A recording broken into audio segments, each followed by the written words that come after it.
In the sweltering heat of July 1863, in a quiet Georgian town untouched by war, a dusty funeral ledger was found beneath the chapel floorboards.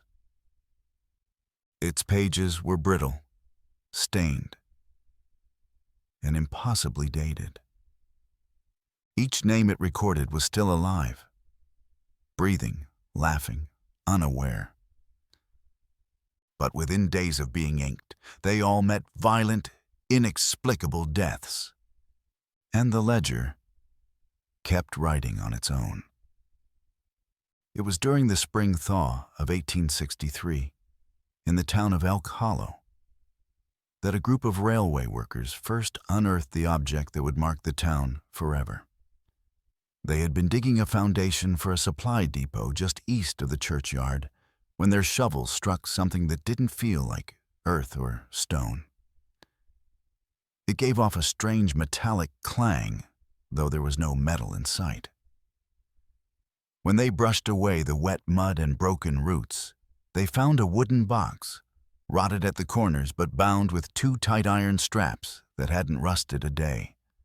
They called for the site overseer, and he pried open the box right there in the cold sun. Inside was an old bound ledger, thick, black, and heavy, its leather cover still mostly intact, but stained with what looked like dark fingerprints. One of the men, a local named Joseph Kellar, swore he saw the book breathe. The others laughed, though none of them offered to touch it. It was Keller who eventually lifted the ledger from the box. And the moment he did, the wind changed. The trees stilled. Every bird within a mile stopped singing. And far off, toward the town, the church bell rang once, though no one had pulled its rope. The book was taken to the Elk Hollow Town Hall the same evening. Mayor Forrester, a pragmatic man with little patience for superstitions, brushed off the workers' stories. A journal, perhaps a settler's log. Nothing more, he declared. But when he flipped through its pages, his expression changed. The writing was meticulous, each entry marked by a name and a date, some of the dates as recent as the previous week. But that was impossible. The box had clearly been buried for years. The first name in the ledger was Reuben Alcott, May 6th, 1863, a name no one recognized at first. But the very next morning, a trapper passing through town found a man's body by the riverbank.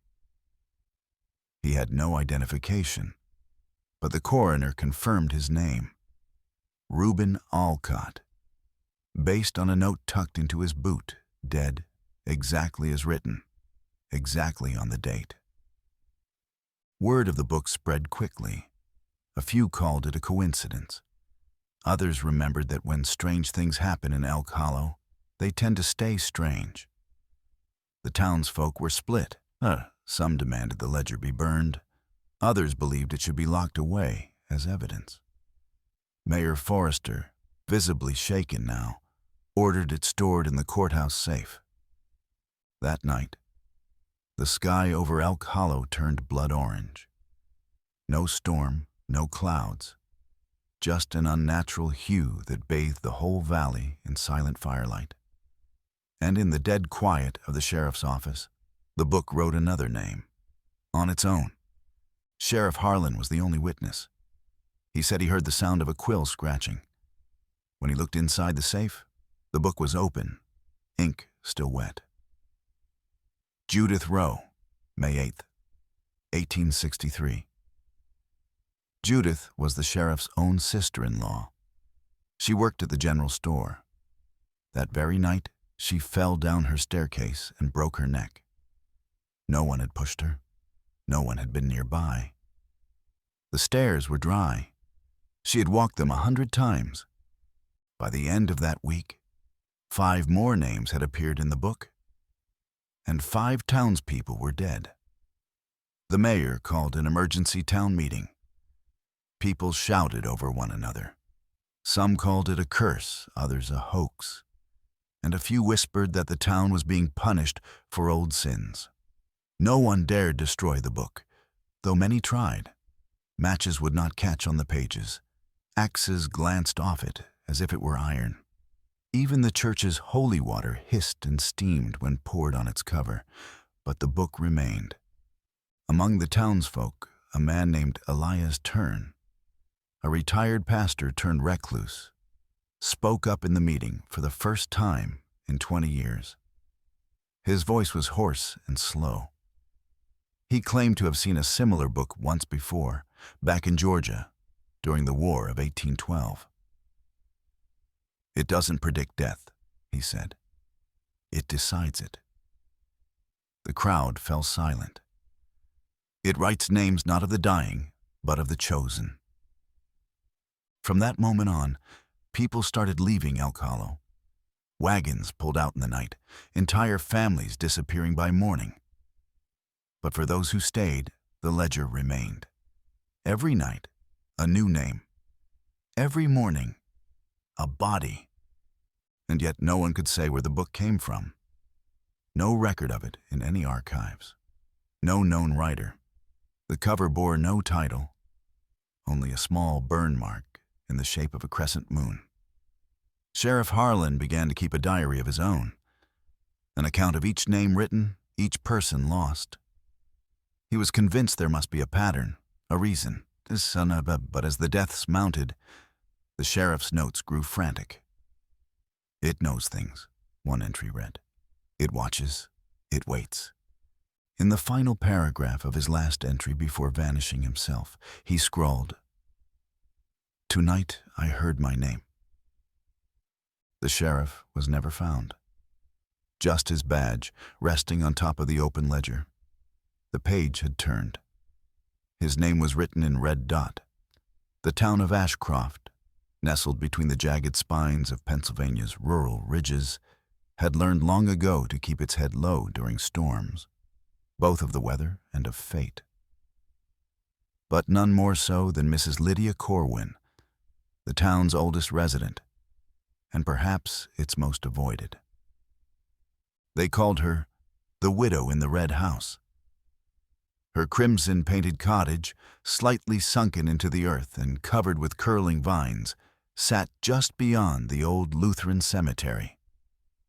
It was said she hadn't left that home since 1823, the year her husband was found hanging from the rafters with no note, no known reason, and no mourners. She hadn't attended a town gathering, nor been seen at church, and yet, somehow, bread always made it to her stoop. Children dared each other to peek through her frosted windows, but those who did swore they saw only mirrors. And the reflections didn't always match. It was old Mr. Dent who suggested we speak to her. "If anyone knows about the ledger," he said, "it's the Corwin widow. Her husband was its last official keeper." At first, we dismissed him as rambling. But when we examined the chain of possession on the ledger of 1863, one name kept appearing: Abe Corwin. Not as an author, but as a recipient. Every 20 years, the ledger passed from man to man, inexplicably. But in 1843, it had gone to Corwin. And then it stopped. No further entries, no handoff, just silence, until 1863, when it reappeared in the basement of the abandoned Braddock foundry, sealed in iron and bound with wax. The walk to the red house was longer than I remembered from childhood. Time seemed slower on that path, as if the trees bent forward, whispering warnings, leaves crunched too loudly. My breath fogged unnaturally in the August air. I knocked. Nothing. Then again, still nothing. But just as I turned to leave, the door creaked open, revealing a chain-link lock and a single visible eye. It was pale, nearly colorless. "You've come about the ledger," she rasped.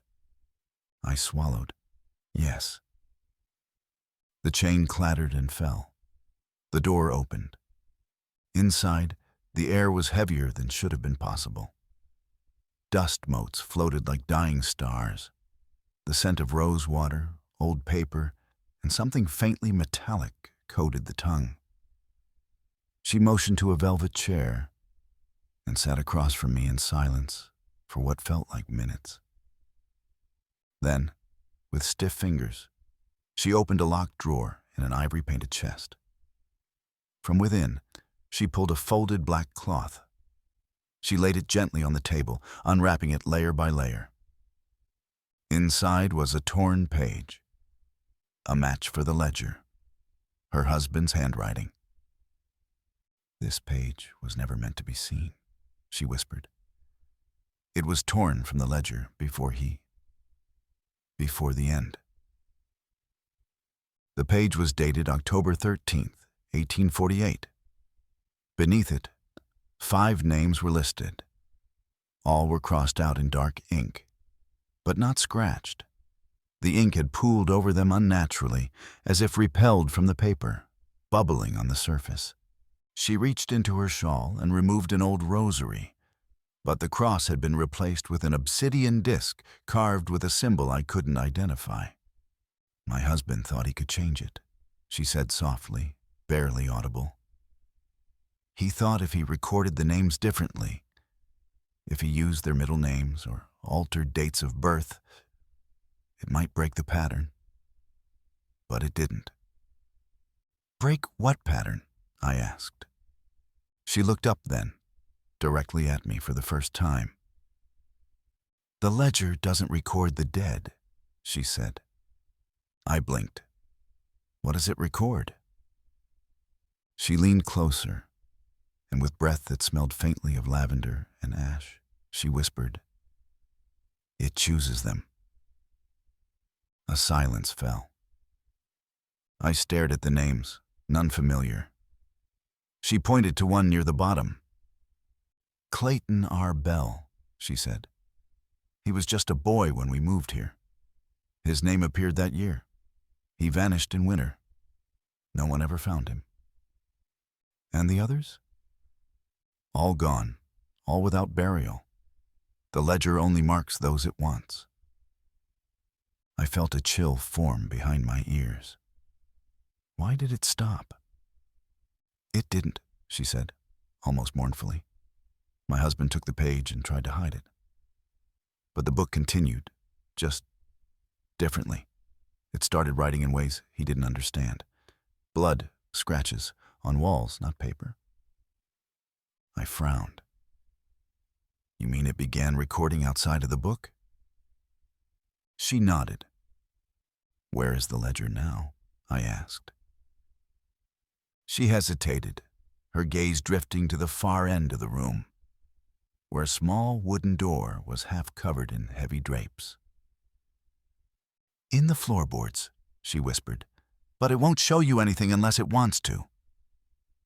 I should have left. Every instinct told me to walk away, to abandon the search. But the historian in me, foolishly hungry for truth, persisted. I moved toward the door.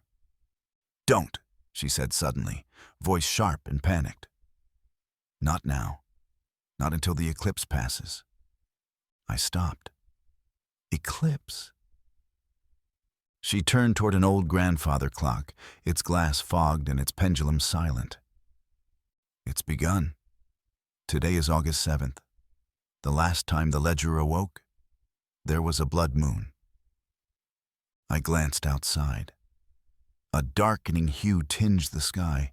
Birds no longer chirped. And then I heard it. Deep beneath the floorboards, a low scratching sound, as if something was writing from below. The skies over Allegheny darkened long before dusk. A cold front had swept through the mountains and across the valley, bringing with it a biting wind that whispered along the rooftops and stirred the brittle leaves strewn across the old cemetery behind St. Warren's Chapel. Reverend Alcott had always said the land was cursed. The graves there never held for long. And now, with what Benjamin and Harold had found in the church ledger, the cemetery had taken on a new meaning. Benjamin stood at the crest of the hill, coat flapping behind him, eyes fixed on the crooked wooden crosses in the earth. The names etched into them were fading, the wood gray with rot, some snapped clean in two. A row of 12 graves. No last names, no dates, just 12 first names, exactly as the ledger had shown. Harold, reluctant but loyal, trailed behind, glancing nervously over his shoulder at the woods. "I still say we shouldn't be here," he muttered. "We should have burned that damn book." Benjamin didn't respond. He took a few cautious steps toward the first grave, brushing away the dead ivy curling around the base of the cross. "Look," he said quietly, pointing to the inscription, "Elias." He flipped open the weathered notebook they'd brought with them, the copied names from the ledger. Elias, Ruth, Jeremiah, Catherine. They matched, every name. "This is a mass grave," Harold said, swallowing hard. "But no one in town remembers them. I asked my aunt. She's lived here her whole life. She never heard of anyone by these names." Benjamin looked up at the chapel's tall spire, now tilting precariously. "Because the town never wanted them remembered," he said. "This land, this church, it was never meant to serve the living." Thunder rumbled in the distance. The wind picked up. A sudden, unplaceable scent swept past them, sour and metallic, like rust and wet soil. Harold stiffened. "Did you hear that?" A faint rustling, a dragging sound. They turned. At the far edge of the graveyard, something moved. Not quickly, just enough to catch the eye. A figure in black, hunched, its face obscured by a wide-brimmed hat. It seemed to tend to one of the graves, brushing the dirt with gloved hands. The figure looked up, and then vanished. Harold cursed under his breath, backing away. "Nope, we're leaving." But Benjamin, frozen with dread and curiosity, took a step forward. That was real. That was someone. "No," Harold said, grabbing his sleeve. "That was something. You don't get it. These graves don't belong to people. They belong to whatever this town tried to bury." They didn't speak as they made their way back to the village. The silence of the woods pressed against them like a weight. But Benjamin couldn't shake the feeling they disturbed something that had been waiting, something that had been still only because no one remembered it. That night, Benjamin returned alone. He had to. The memory of the figure haunted him. He brought a lantern and a crowbar. The earth was soft near Jeremiah's grave. The dirt shifted unnaturally, as though recently disturbed. He hesitated, then drove the crowbar into the soil. Hours passed. Finally, beneath 4 feet of dirt, his lantern caught on something. A corner of wood, splintered, mold-eaten. A coffin. But when he pried it open, there was no body. Instead, there was another ledger, older, bound in red leather and locked with a rusted clasp.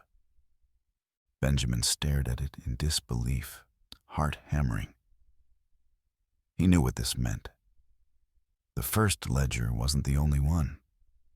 It was merely a copy. The real one had been buried, hidden, beneath the dead, who were never truly dead. And the lock, already broken. As he opened it, a gust of wind roared across the cemetery, extinguishing the lantern and plunging him into darkness. From the open grave behind him came a sound. Not footsteps, breathing, slow, labored, close. The first snow of winter had begun to fall across northern Pennsylvania by the time the name Albert Greeley reappeared in local records. Not in person, nor in flesh, but inked in the margin of a torn ledger page. Found wedged in the tracks behind Wren's Hollow Station. No trains had passed that way in decades, since the line was abandoned after the tunnel collapse of 1856. But someone had been there. That same week, Sheriff Emmett Tillery received a letter with no return address, its parchment yellowed and brittle like old skin. It read simply, "You won't find bones if the house was never meant to keep them.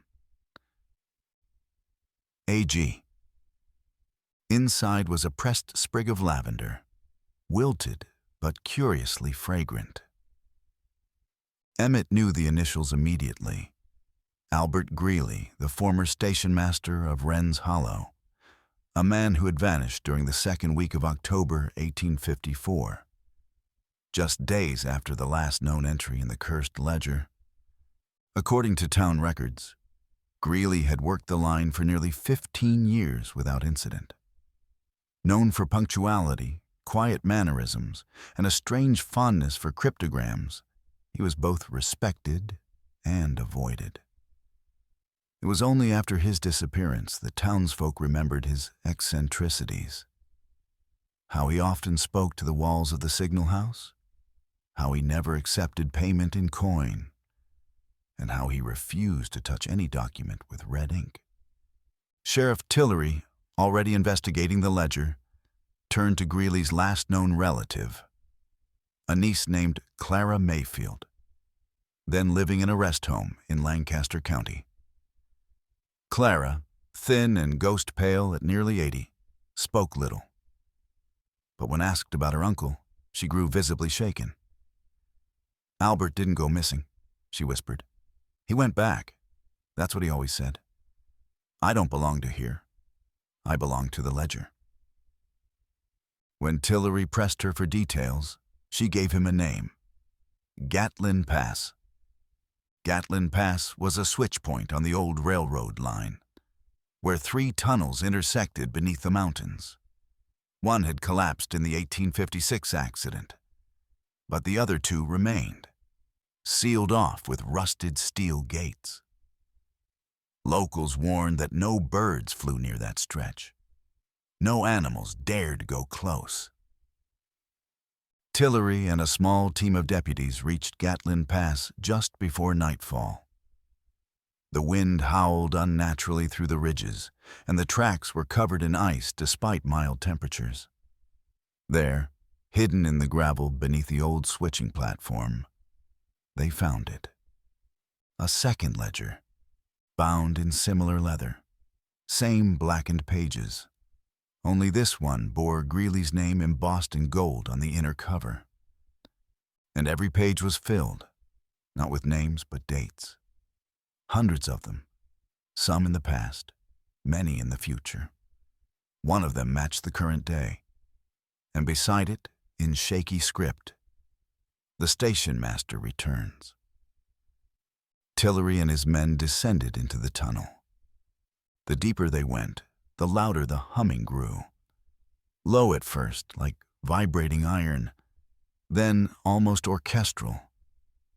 The walls were moist and lined with strange markings, repeated circles intersecting at sharp angles, not unlike crop circles, but carved with obsessive precision. At the base of the tunnel, they found a single lantern still burning. No matches nearby, no fuel canisters. The flame inside flickered blue, casting long shadows across the gravel. And then they saw him. Albert Greeley, or something wearing his face. He stood upright, mouth slightly parted, eyes clouded white like milk. His hands clutched a third ledger, smaller, with a lock made of bone. He didn't blink, didn't speak, just existed. When Tillery called out, Greeley turned, slowly, and opened his mouth.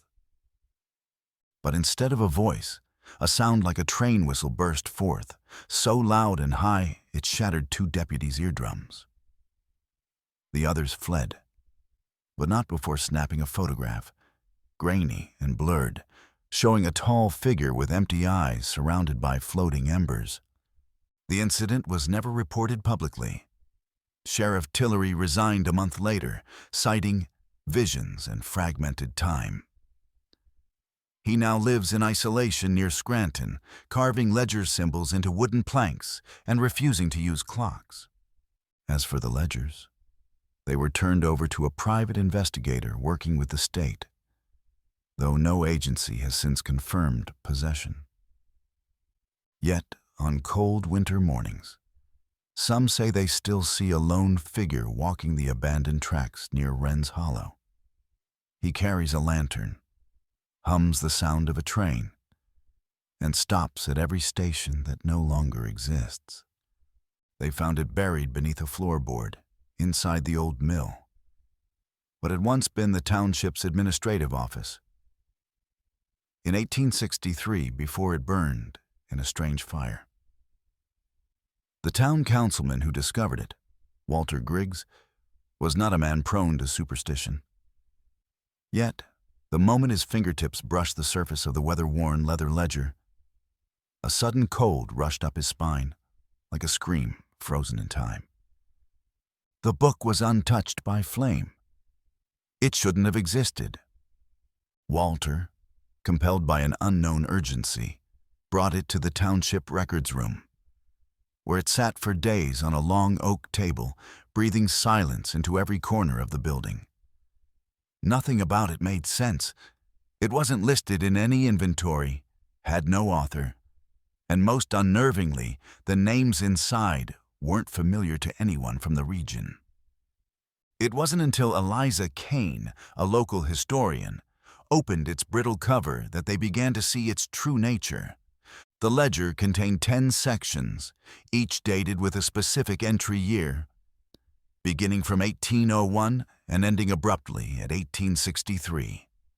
Each section listed names, places, and events. Wars that had not been recorded in official history, shipwrecks that had never occurred, executions of people that no obituary or grave ever confirmed. But it was the names that chilled Eliza. Because some of them had not yet been born, she recognized her own cousin's name alongside a date that had not yet passed. November 19th, 2025. Next to it, the word drowned. Others had similar fates. James H. Clay disappeared in fog. Bethany Miro, found sewn into curtains. Henry Tallard, removed eyes voluntarily. The descriptions made no logical sense. They read like madness. Soon after, townsfolk began reporting dreams, shared dreams. In them, they walked dark corridors, lined with names carved into candlelit walls. The whispers from the walls grew louder the closer one walked to the end of the corridor. At the end, always, was the same door. And beyond that door, silence. The mayor, out of fear or pride, refused to destroy the book. Instead, he ordered it locked away in the old bank vault, far beneath the town square. But the town changed. Slowly. Children began drawing symbols they'd never seen. A local priest collapsed mid-sermon, muttering Latin no one could translate. The birds stopped flying over the mill. Then came the blackouts. Short bursts of total darkness in the middle of clear, sunlit afternoons. No cause was ever found. On February 3rd, 2025, the ledger opened itself. No one had touched it. The vault door was still sealed. But when they inspected the surveillance footage, the pages fluttered as though moved by unseen fingers. A new name had been added. In wet ink, Walter Griggs, swallowed by floorboards. He vanished 2 days later. His boots were found neatly placed outside the door of the mill. The mayor convened a secret meeting with Eliza and the sheriff. It was decided. The book must be destroyed. They would burn it, bury the ashes, and forget it ever existed. On the night of the burning, a gathering formed around the pit behind the churchyard. Eliza was tasked with placing the book into the fire. As she stepped forward, the leather cover pulsed, subtle like a heartbeat. She hesitated. Then the pages began to whisper. Not aloud, but inside their ears. Each person heard something different. A loved one's voice, a forgotten secret, a long-dead confession. Some dropped to their knees, others wept. Eliza, through sheer force of will, cast the book into the flames. It did not burn. Instead, it bled. Thick, black ichor oozed from the pages, hissing as it hit the embers. The smoke turned green, then violet, and the wind screamed like 1,000 panicked voices. The fire died in seconds. The book remained whole. The group disbanded that night in terror. No one spoke of it again. But in the weeks that followed, those present at the fire began dying in the exact ways listed beside their names in the ledger. By the end of March, only Eliza remained. She no longer slept. The book sat in her home, unmoved but pulsing with life. She knew it could not be burned, drowned, buried, or shredded. It was not a book. It was a record. And records do not lie. One night, unable to endure the soundless screaming that had begun haunting the corners of her vision, she opened the book. Her name was there. Eliza Kane, buried beneath strangers' names. No date, just the method. She understood then. The ledger did not predict, it called. It wrote futures not from fate, but from consent. One read their name. One accepted the fate. One fulfilled the page. It wasn't a ledger. It was a script. 3 days later, construction workers demolishing a wall behind the old records room found Eliza's body. She was sealed in brick, behind names she did not know. On the wall behind her, scrawled in soot, was a message. Do not read your name. But it was too late. The ledger had moved again, to the town next over, and it had already opened to a blank page. The night winds came in restless from the hills, scraping their long fingers across the rooftops of the now abandoned township. And birds no longer nested in the chimneys. The hearths had gone cold. In the blacked-out upper chamber of the old borough archive, Reverend Ezra Calhoun pressed the spine of the ledger with his knotted fingers, whispering a prayer he had not used in 20 years. It was no longer just scripture. It was survival. The pages had grown darker, not just in ink, but in intent. Where once there were names, now there were symbols, cryptic, etched with violent precision. The pattern began to emerge. Each symbol seemed to appear just days before a death was reported in town, always unexplained. The ledger was no longer documenting tragedy. It was declaring it. Amelia, seated near the hearth with trembling hands and oil-stained spectacles, scrawled notes as Ezra dictated. It's predictive, she murmured. Or no, perhaps it's instructive. Ezra stopped. The realization settled like ash. A curse doesn't predict, Amelia. It demands. The townspeople, unaware of the storm brewing within the archive's walls, were starting to talk. More than whispers now, accusations. Some said Ezra had found a grimoire. Others believed Amelia was consorting with old spirits. A widow was found muttering the names in the ledger before throwing herself into the river. A child claimed to see men with ink-black faces standing on his roof at night, mouths sewn shut. The ledger had a pulse now. Ezra could feel it. Each morning, a new corner of a page would unfurl itself without human touch. The names that hadn't existed the day before would appear as though summoned, and the next night, one of those named would vanish. It was Amelia who found the break in the pattern. "Look here." She pointed at a torn corner near the middle. "This symbol repeats. It's older than Latin. I think it's a seal, a binding mark." Ezra studied it. "You're saying someone placed it here intentionally? That this isn't just unfolding?"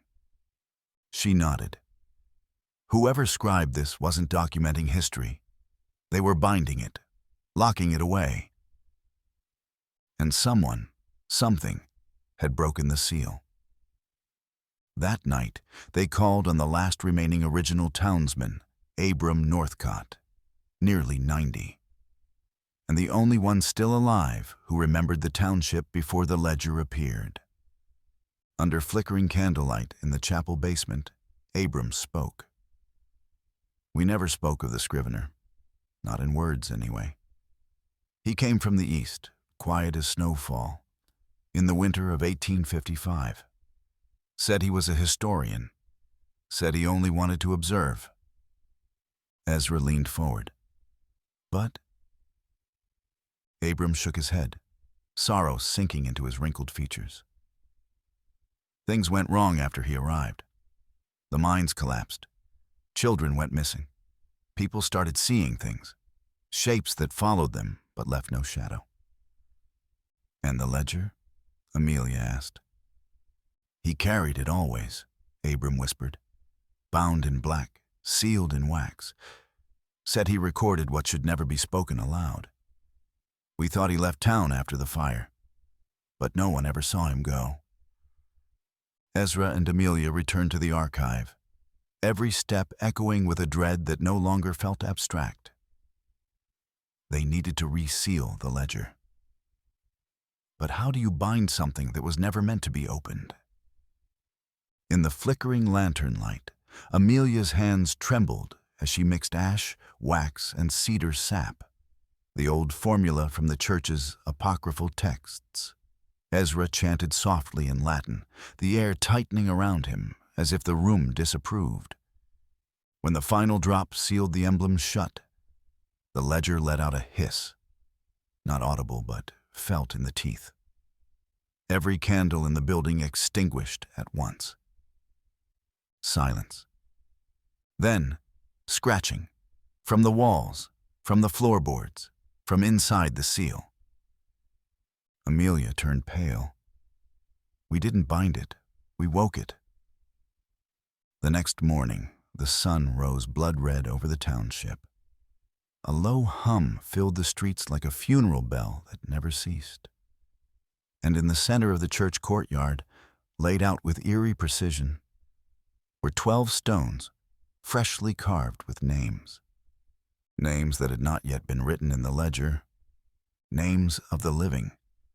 The air in the courthouse had shifted. The usual stiff solemnity had turned heavy with something else. Anticipation, perhaps, or dread.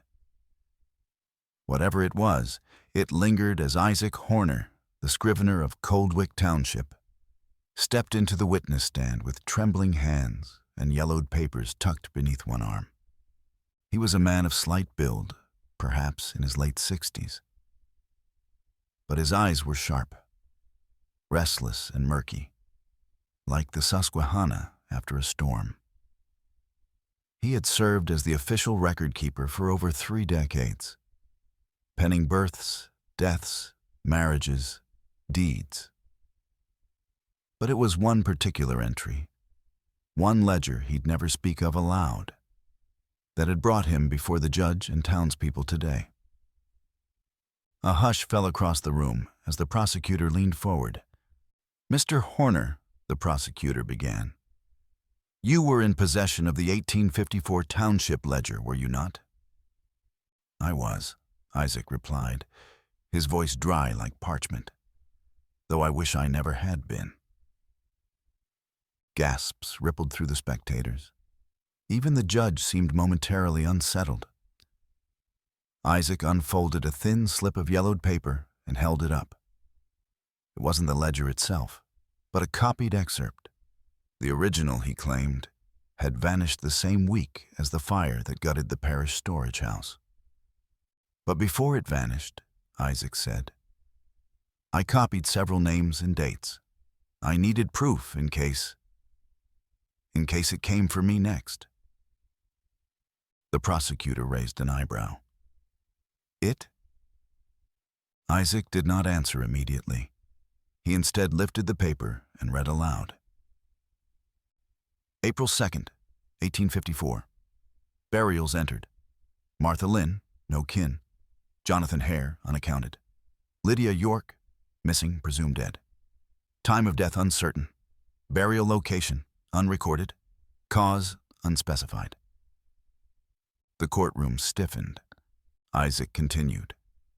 But these names, they never died. At least, not then. They walked Coldwick streets weeks after they were marked as dead. A murmur broke out, but the judge quickly banged the gavel. Let him continue, the judge said, voice grim.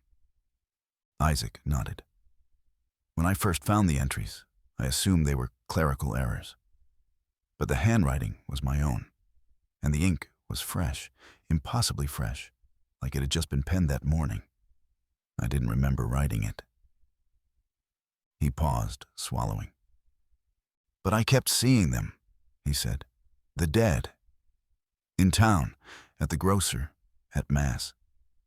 They'd look at me strangely, like they knew I had seen the ledger. The crowd had grown entirely silent. Even the horses outside seemed to have quieted. Isaac lowered the paper. Then they began disappearing, for real this time. Their homes went dark. Letters returned unanswered. One by one, each person whose name appeared in that ledger simply vanished. The prosecutor asked, And you're saying the ledger knew? That it chose who would die? Isaac blinked. No, sir. It didn't choose. It recorded before the dying began, as if the events had already happened. The ledger was always ahead. The defense rose, attempting to reduce the testimony to hysteria. Mr. Horner, is it possible you were under stress? Perhaps you copied those names under duress or misread? Isaac interrupted sharply. Are you implying I fabricated death dates and graves that never existed? That I imagined people vanishing? Look at Coldwick's population today. Ask yourself why so many houses are empty. The courtroom descended into a storm of whispers. The judge motioned him to calm.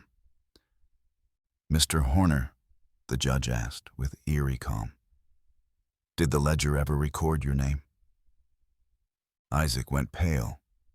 He reached into his coat and produced a folded parchment. His hand shook as he opened it. I copied this on the night before the storage house burned, he whispered, just in case. He held it up. Isaac Horner, date of death, August 2nd, 1874. A collective gasp erupted in the room. That's 2 nights from now, someone muttered. Isaac folded the paper back into his coat. I testify to you now because I fear this testimony may be my last. The courtroom erupted. Reporters scribbled wildly. Some left the room, unable to stomach the rest. But the judge, grave and composed, leaned forward. Mr. Horner, you have fulfilled your oath. You may step down. Isaac's boots scraped along the wood floor as he returned to his seat, face drawn, lips murmuring silent prayers.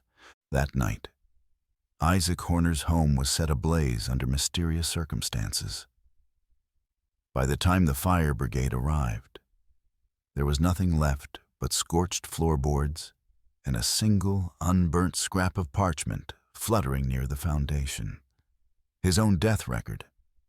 In the weeks that followed, the courthouse clerk attempted to gather what remained of the ledger entries, but most were either lost or curiously rearranged. The official Coldwick records for 1854 remained incomplete, but a rumor spread that somewhere beneath the rubble of Isaac's cottage lay a second ledger, identical in shape but bound in black leather, its pages blank, save for one line at the top: "Herein lie the deaths yet to be written." And some say, on stormy nights, that book writes on its own, with no hand, no ink, just fate. The morning after the rainstorm, the sky bore a bleak hue that refused to brighten. Dr. Fletcher stood beside Reverend Alden outside the iron gates of the Willowmere Cemetery. The scent of wet soil and wilted flowers mingled in the air. They had come for one reason: to verify the final names etched in the mysterious ledger. They both hoped, perhaps foolishly, that reality would contradict the ink. The cemetery keeper, an old man named Tobias Kane, had already unlocked the wrought iron gate. He looked hesitant. "You're here about them strange burials," he muttered, as if saying it louder might wake something in the ground. "I'll take you to the plots, but I ain't standing too close." Dr. Fletcher offered him a tired nod.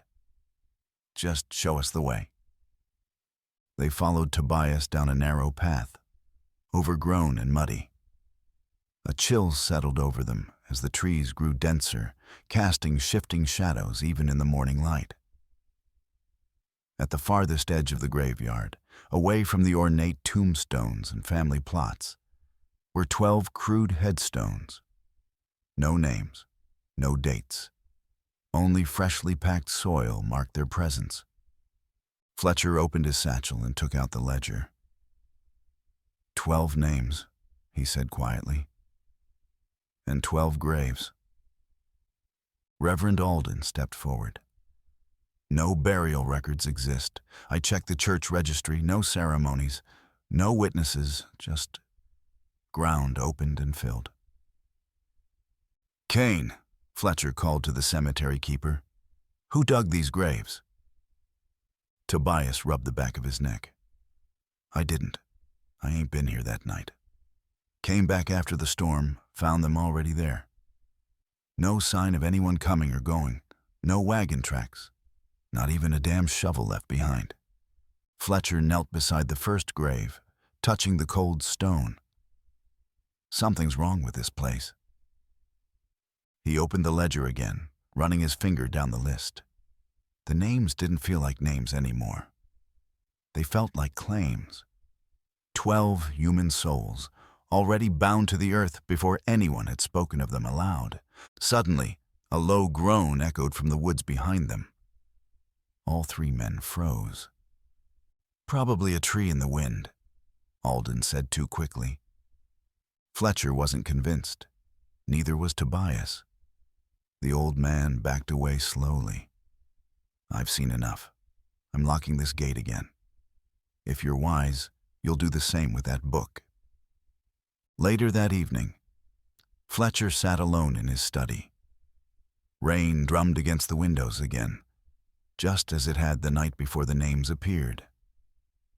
He turned page after page of the ledger, and with each turn, the pages seemed to darken, the ink deepening, bleeding as if the book was feeding off something unseen. Suddenly, he noticed something alarming. A 13th name had begun to appear.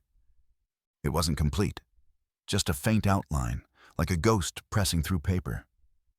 The ink was still forming, as if written by a hand that did not yet exist. The first letter was an F, and then an L, followed by E. He slammed the book shut. His hands trembled. "No," he whispered, "not me." He stumbled back, his breath growing shallow.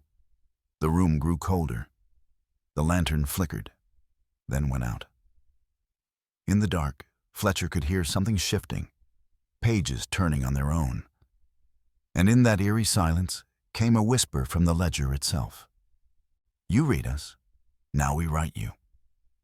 The next morning, Reverend Alden returned to the cemetery. Fletcher had not answered any of his knocks. He found the house locked, the study undisturbed, save for the ledger sitting open on the desk. The 13th name was now fully formed: Dr. Jonathan Fletcher. He never saw Fletcher again. And though Alden wanted to burn the book, he couldn't bring himself to touch it. It felt alive. So he did the only thing he could.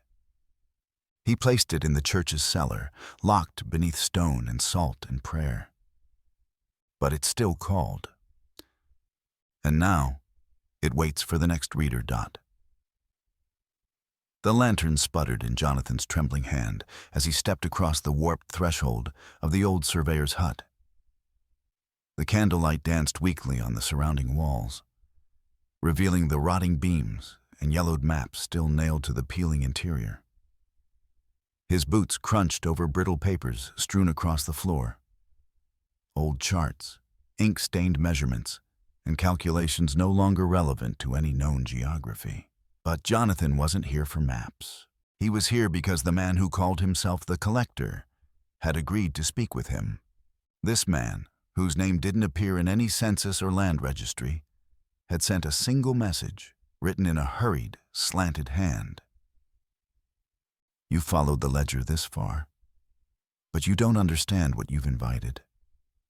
Come before the 7th night, or don't come at all." And now, inside the drafty hut that smelled of mold and wax, Jonathan waited.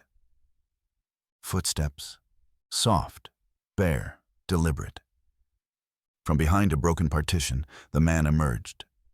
Tall, gaunt, eyes nearly sunken into his skull, his skin almost gray in the lantern light. A dozen keys hung from a rusted chain around his neck, clinking softly with every step. In his left hand, he held a small leather-bound book. Not the ledger, but one that looked older, thinner, more brittle. "I didn't think you'd come," the man said, voice raspy like leaves blowing across stone. Jonathan tried to keep his voice steady. "You left me no choice. The ledger, it's changing." The Collector gave a thin smile. "They all do, eventually." "What does it mean? The names, the new ink? I thought it was a list of the dead." "No," the man whispered. "It's a list of the claimed." The room fell silent. Wind howled outside the hut, pushing against its fragile walls. "The claimed," Jonathan echoed. The Collector opened the smaller book in his hands. The pages were filled with names, too, all crossed out. Some violently scratched through with red, others blotted with what looked like burn marks. "This is a mirror," he said. "An echo of what your ledger is becoming." Jonathan stepped closer. "What are they?" "They're chosen by something older than death. Something that remembers the land before maps, before borders. That ledger you've been carrying, it's not just a record. It's a binding." "Binding what?" The Collector looked up, and for the first time, Jonathan saw something deeply wrong in the man's eyes. Not madness, but memory. "It's a tether to the forgotten, to those who were lost without mourning. Their names can't rest, so they wait in ink, scratching at the paper for release." Jonathan swallowed hard. "But new names are appearing, people who are alive. Some I know." "I warned you," the man said. "The ledger is no longer passive.